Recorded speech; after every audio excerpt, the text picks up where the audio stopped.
हे everyone, welcome back. हमने start किया था chapter 2, life processes in living organism part 1, जिसका आज हम लोग देखने वाले हैं लेक्चर 2। लेक्चर 1 में हमने क्या पढ़ा था, सारी बेसिक डिटेल्स पढ़ के रखी थी। हमने हमको फूड से क्या क्या मिलता है, कार्बोहाइड्रेट, प्रोटीन्स, फैट, एंड ये जो कॉम्प्लेक्स सब्सटेंसेस है उसको हमारा डाइजेस्टिव सिस्टम ब्रेक करके सिंपलेस्ट फॉर्म में कन्वर्ट करते हैं, जैसे कि ग्लूकोज। अब आज हम लोग क्या पढ़ने वाले हैं, हम लोग पढ़ने वाले हैं कि ये जो सिंपलेस्ट फॉर्म है ग्लूकोज का, उससे एनर्जी कैसे बनाता है हमारी बॉडी। ठीक है, तो चलो स्टार्ट करते हैं। चलो देखते हैं कि एनर्जी ऑब्टेन यानी बनती कैसी है। ठीक है, तो उसके लिए कौन सा प्रोसेस होता है, यहाँ पे एक प्रोसेस है जिसका नेम है रेस्पिरेशन। ठीक है, चल, ये जो रेस्पिरेशन है वो दो तरह का होता है। एक होता है body level respiration, and second one is cellular level respiration. ठीक है, तो बॉडी लेवल का रेस्पिरेशन कैसे होता है, जो हम ब्रीदिंग करते हैं उसको बोलते हैं बॉडी लेवल रेस्पिरेशन। और body type of respiration, see, oxygen हमने इनहेल किया, कहाँ पे गया, लंग्स में गया। लंग्स के अंदर हमने पिछले बार ही डिस्कस किया था कि ग्रेप लाइक स्ट्रक्चर में क्या होता है, एल्वोलाई प्रेजेंट होते हैं, जिसके अंदर हमारा ऑक्सीजन स्टोर होता है। ठीक है, अभी ये जो ऑक्सीजन है वो किसके कांटेक्ट में आने वाला है, ये जो एल्वोलाई है, एल्वोलाई के ऊपर क्या होते हैं, ब्लड वेसल्स होते हैं। ये ब्लड वेसल्स के साथ में ऑक्सीजन क्या होगा, एक्सचेंज होगा, और वो ब्लड का किसको लेके जाके देगा, हमारे सेल्स को। तो ये हो गया हमारी body level respiration, simple easy था। Next is cellular level. Cellular level मतलब क्या, सेल के अंदर होने वाली है रेस्पिरेशन। सेल्स क्या करते हैं, ऑक्सीजन को यूटिलाइज करके ग्लूकोज को क्या करते हैं, ब्रेक करते हैं, एंड हमको मिलता है भर भर के एनर्जी। समझ में आया। तो ये कौन सा टाइप का रेस्पिरेशन हो गया, सेलुलर रेस्पिरेशन, क्योंकि सेल्स के अंदर हो रही है। ठीक है, हमने क्या पढ़ा, हमारी जो रेस्पिरेशन है वो दो तरह से होती है। एक है बॉडी लेवल का, जिसमें हमारा ब्रीदिंग है। ठीक है, सेकंड क्या है, सेलुलर रेस्पिरेशन, जिसमें सेल्स क्या करते हैं, ऑक्सीजन को यूटिलाइज करके क्या करने वाले हैं, एनर्जी प्रोवाइड करने वाले हैं, एनर्जी बनाने वाले हैं। तो चलो देखते हैं कि ये जो एनर्जी बना है, हमको जो एनर्जी मिली है वो कितने टाइप्स में है। दो टाइप्स ऑफ एनर्जी हमको मिलती है। पहला क्या है, डायरेक्ट एनर्जी, दूसरा है इनडायरेक्ट एनर्जी। अभी डायरेक्ट एनर्जी मतलब क्या, डायरेक्ट एनर्जी का अगर एग्जांपल लें तो वो कैसा होता है, कैश जैसा। जैसे कि मैंने तुमको क्या किया, 500 रुपीज दिया, इमेजिन करना है। ठीक है, वरना कमेंट सेक्शन में मांगने आ जाओगे कि 500 हमको पे करो। सिर्फ इमेजिन करने को कहा है। मैंने क्या किया, तुमको 500 रुपीज दिया, तो तुम क्या करोगे, डायरेक्टली शॉप पे जाओगे, 500 रुपीज को खर्च करके आ जाओगे, जो भी तुमको चाहिए। तो जो डायरेक्ट एनर्जी है ना, वो भी कैश के जैसा होता है। हम लोग कभी भी उसको स्पेंड कर सकते, यूटिलाइज कर सकते हैं डायरेक्टली। तो डायरेक्ट एनर्जी किस फॉर्म में होता है, डायरेक्ट एनर्जी होता है एटीपी के फॉर्म में। नाम तो सुना होगा। ठीक है, एडिनोसिन ट्राइफॉस्फेट, एटीपी। ठीक है, ये हो गया डायरेक्ट एनर्जी, जिसको बॉडी क्या करती है, चाहे जब जरूरत हो एटीपी को यूज कर सकती है। देखो, क्लियर। तो एटीपी डायरेक्ट एनर्जी मतलब कैसा, कैश जैसा, जिसको हम लोग कभी भी स्पेंड कर सकते हैं। Next is indirect energy. Indirect energy क्या है, इनडायरेक्ट एनर्जी कैसा होता है, चेक के जैसा। अभी मैंने तुमको चेक पे 500 रुपीज का चेक बना के दिया, तुम जाओगे शॉप पे, तुम उसको दोगे, लो मुझे कोई भी जो तुमको चाहिए वो तुमको लेना है, तो शॉप वाला क्या बोलेगा, निकल, पागल है ये, राइट, क्योंकि चेक है वो। तो तुम चेक को डायरेक्टली स्पेंड नहीं कर सकते हो। पहले तुमको क्या करना पड़ेगा, बैंक जाना पड़ेगा, बैंक में जाके चेक को कन्वर्ट करना पड़ेगा कैश में, फिर तुम उसको यूटिलाइज कर सकते हो। तो इनडायरेक्ट एनर्जी क्या है, चेक है। और ये जो इनडायरेक्ट एनर्जी है इसको बोलते को एंजाइम्स। कितने को एंजाइम्स है हमारे पास, 2। कौन कौन से, NADH2 एंड FADH2। इसका फुल फॉर्म भी याद रखना है। NADH2 का फुल फॉर्म क्या है, निकोटिनामाइड एडिनाइन डाइन्यूक्लियोटाइड। वापस से, निकोटिनामाइड एडिनाइन डाइन्यूक्लियोटाइड, NADH2 का फुल फॉर्म। FADH2 क्या है, फ्लेविन एडिनाइन डाइन्यूक्लियोटाइड।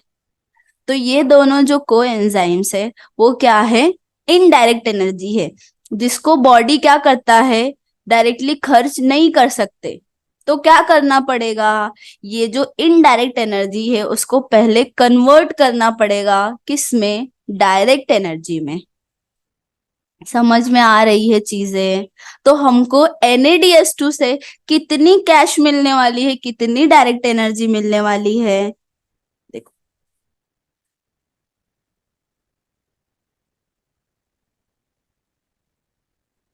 एक NADH2 से हमको कितनी कैश मिलने वाली है, 3। ठीक है, 3 ATP मिलता है हमको एक NADH2 से। और एक FADH2 से कितनी ATP मिलने वाली है हमको, 2 ATP मिलने वाला है। तो आई होप समझ में आया होगा। क्या समझा, कि जो भी एनर्जी प्रोड्यूस होती है वो दो तरह की होती है। एक होता है डायरेक्ट एनर्जी, दूसरा होता है इनडायरेक्ट एनर्जी। डायरेक्ट एनर्जी को बॉडी जब चाहिए खर्च कर सकती है।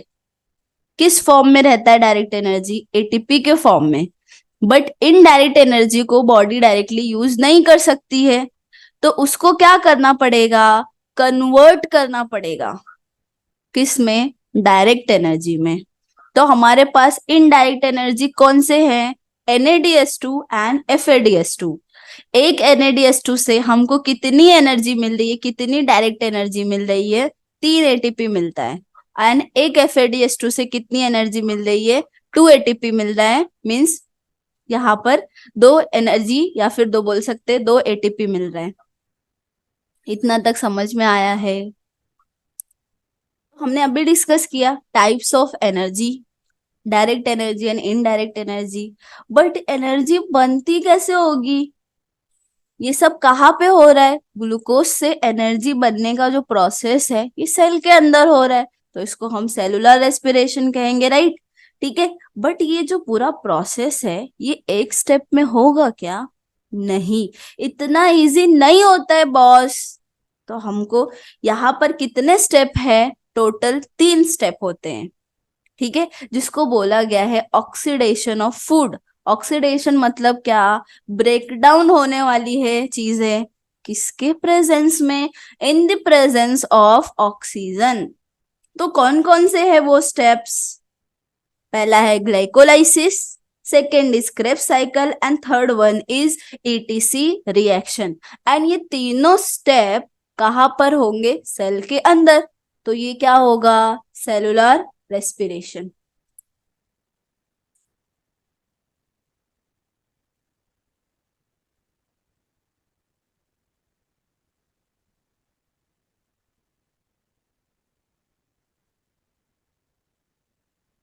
हमने अब भी डिस्कस किया कि टाइप्स ऑफ एनर्जी क्या है, डायरेक्ट एनर्जी, इनडायरेक्ट एनर्जी। अभी ये एनर्जी बनती कैसे होगी, राइट। ग्लूकोज से एनर्जी जो बन रहा है ये क्या एक सिंगल स्टेप में हो जाएगा क्या, बिल्कुल भी नहीं, इतना इजी नहीं होता है बॉस। हमको अगर ग्लूकोज से एनर्जी फॉर्म करनी है तो स्टेप बाय स्टेप जाना पड़ेगा, जिसको बोलते हैं oxidation of food. Oxidation of food मतलब क्या, चीजों को ब्रेक डाउन किया जा रहा है in the presence of oxygen. तो कितने स्टेप है यहाँ पर, यहाँ पर है टोटल 3 स्टेप। पहला क्या है, glycolysis, second is Krebs cycle and ETC reaction. अभी ये जो पूरा रिएक्शंस हो रहे हैं वो कहाँ पर हो रहा है, सेल्स के अंदर, इसलिए इसको बोलते हैं सेलुलर रेस्पिरेशन। डन, जो हमने अभी पढ़ा था। चलो अभी देखते हैं कि ये सब स्टेप्स को डिटेल में पढ़ते हैं। तो फर्स्ट इज ग्लाइकोलाइसिस। ग्लाइकोलाइसिस का मतलब क्या है? Glyco means glucose, lysis means break down. तो फर्स्ट स्टेप में होने क्या वाला है? Break down of glucose. तो टॉप है जो है फर्स्ट स्टेप है, उसका मतलब तो समझ गया, बट ये होता कैसे है?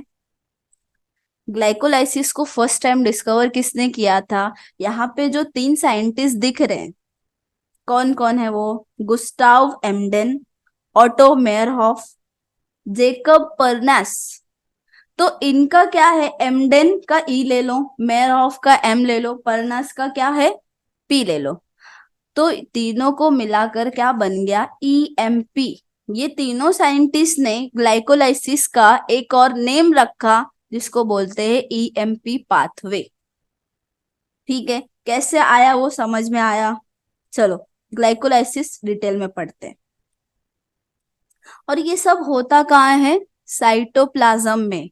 ग्लाइकोलाइसिस जो है वो साइटोप्लाज्म में होने वाला है, किसी भी सेल ऑर्गेनल के अंदर नहीं होगा।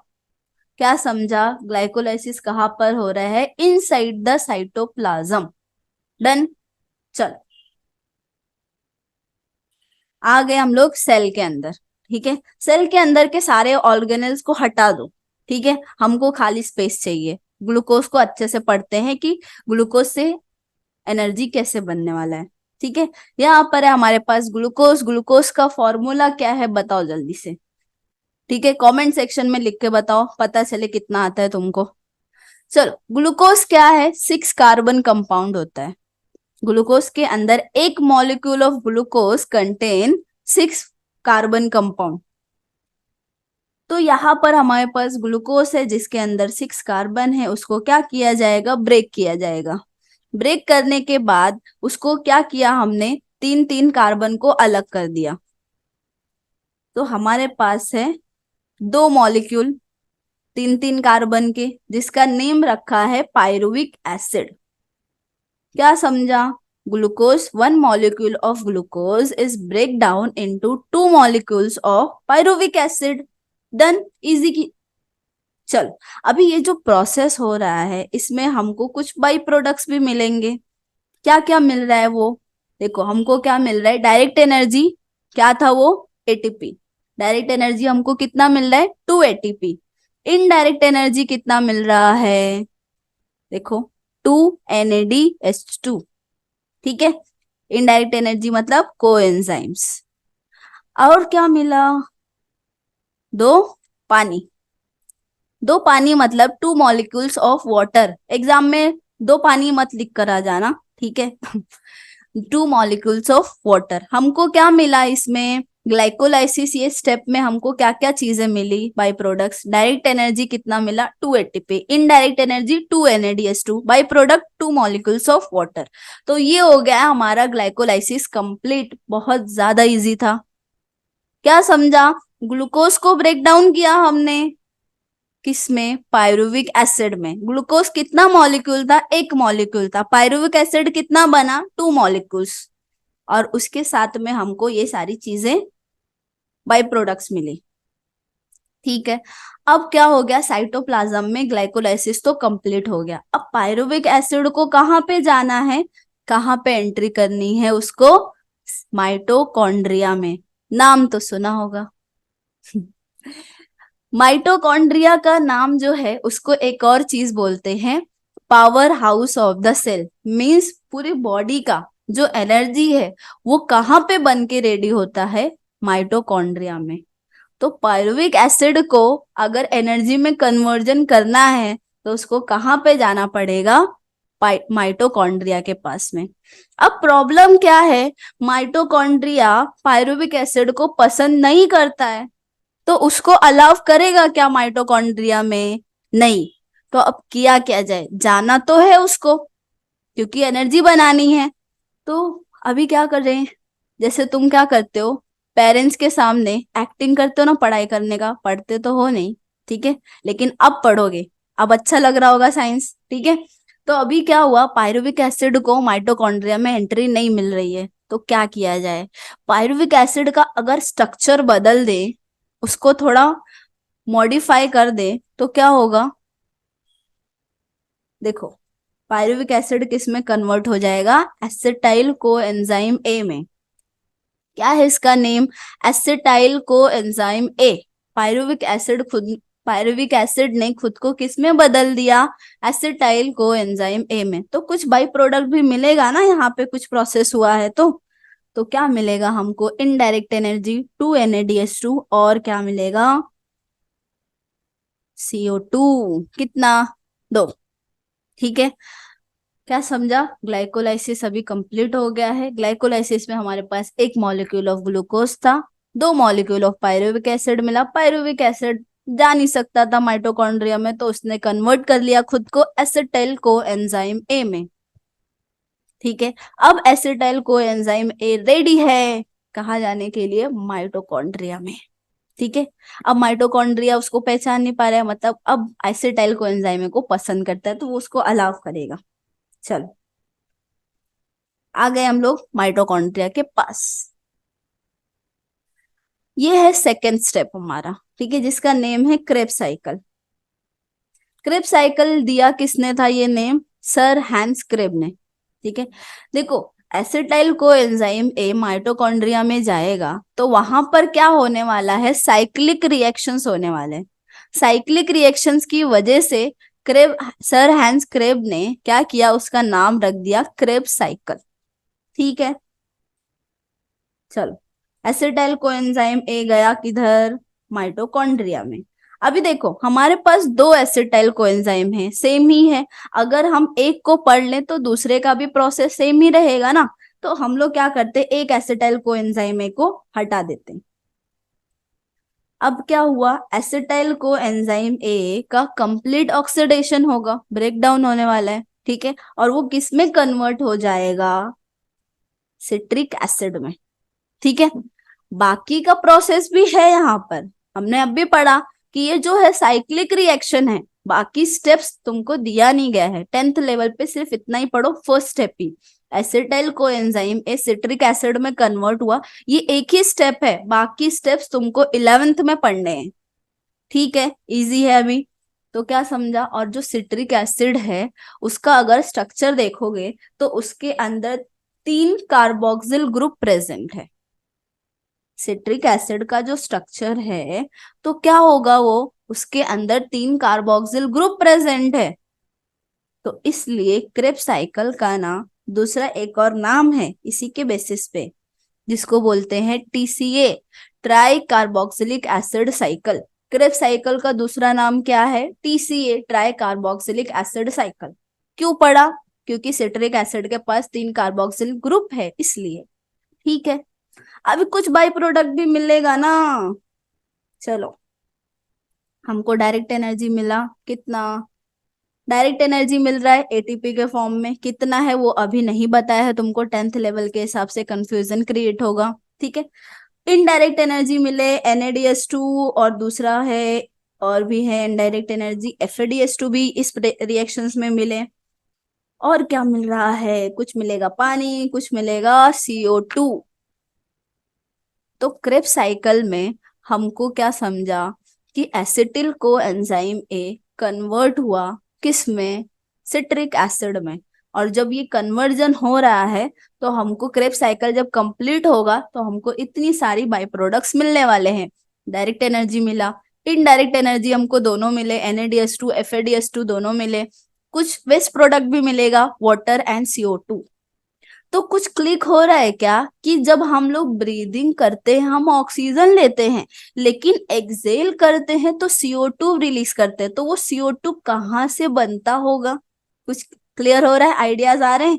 सेल के अंदर ये सारा जब रिएक्शंस होता है ना तो हमको CO2 मिलता है, और वो CO2 कहाँ पे जाता है, लंग्स में जाता है, एंड लंग्स के थ्रू हम क्या करते हैं, एक्सेल कर देते हैं। समझ में आया कि ये CO2 बनता कहाँ से होगा।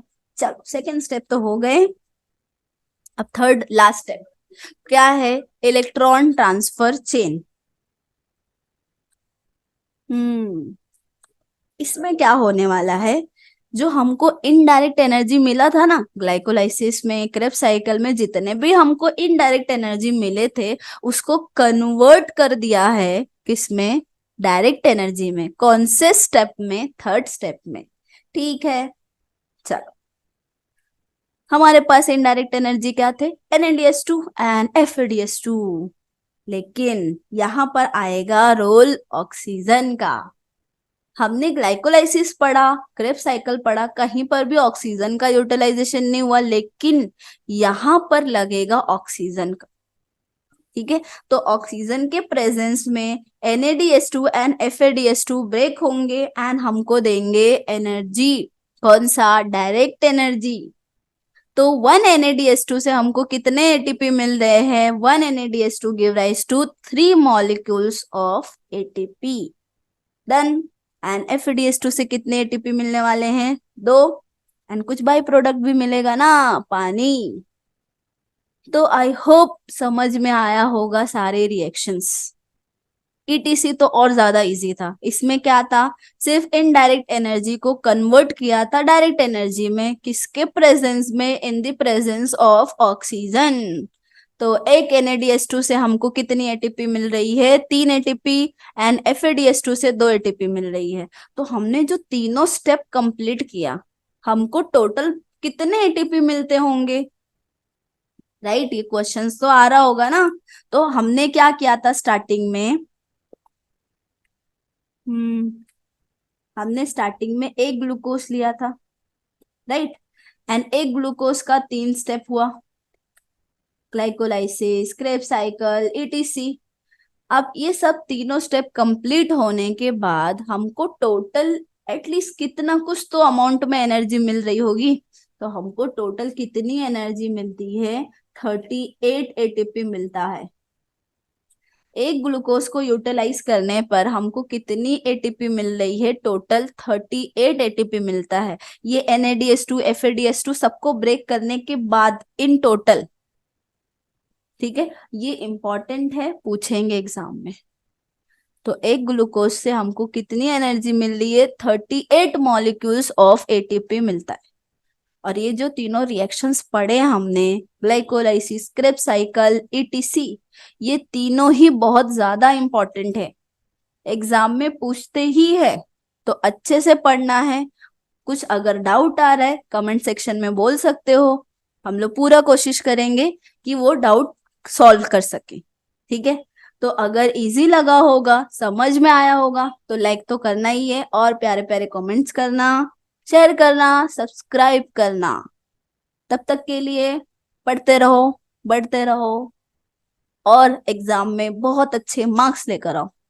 ठीक है, okay, till then bye bye and take care.